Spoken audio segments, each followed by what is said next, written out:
وآخر دعواهم أن الحمد لله رب العالمين. رشتہ داروں کا خیال کرو، صلہ رحمی کیا کرو. آپ صلی اللہ علیہ وسلم نے فرمایا صلہ رحمی یہ نہیں ہے کہ آپ کے ساتھ آپ کے رشتہ دار نے اچھا برتاؤ کیا تو آپ نے بھی اچھا کیا تو بدلہ ہوا نا. لیس الواصل بالمکافی ولكن الواصل الذي اذا قطعت رحمه وصلها. صلہ رحمی یہ ہے کہ کوئی توڑتا ہے تم جوڑتے ہو، یہ صلہ رحمی.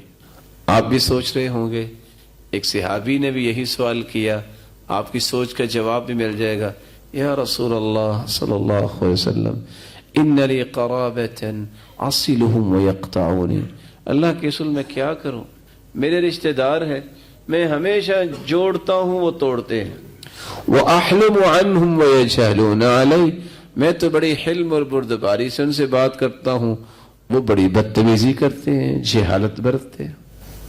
وَأَصِلُهُمْ وَيَقْطَعُونِي. تعجب کی بات یہ ہے کہ میں تو ان کے ساتھ بڑے ادب سے بات کرتا ہوں لیکن ان کو یہ چیز تو آتی نہیں ہے. وَأَحْلُمُ عَنْهُمْ وَيَجْهَلُونَ عَلَيَّ.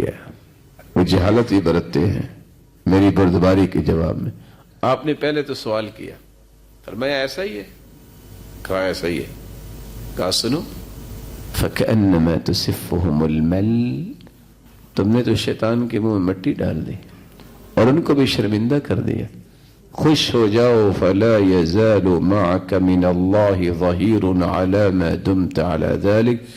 جب تک یہ کرتے رہو گے اللہ کا ایک نورانی فرشتہ تمہاری مدد اور حفاظت کری آپ کے ساتھ اللہ لگا دیں گے. اور آپ نے ساتھ ہی ایک اور بات سمجھا دی امت کو. آپ نے فرمایا صل من قطعک. جو تم سے توڑتا ہے تم اس سے جوڑو. واعط من حرمک.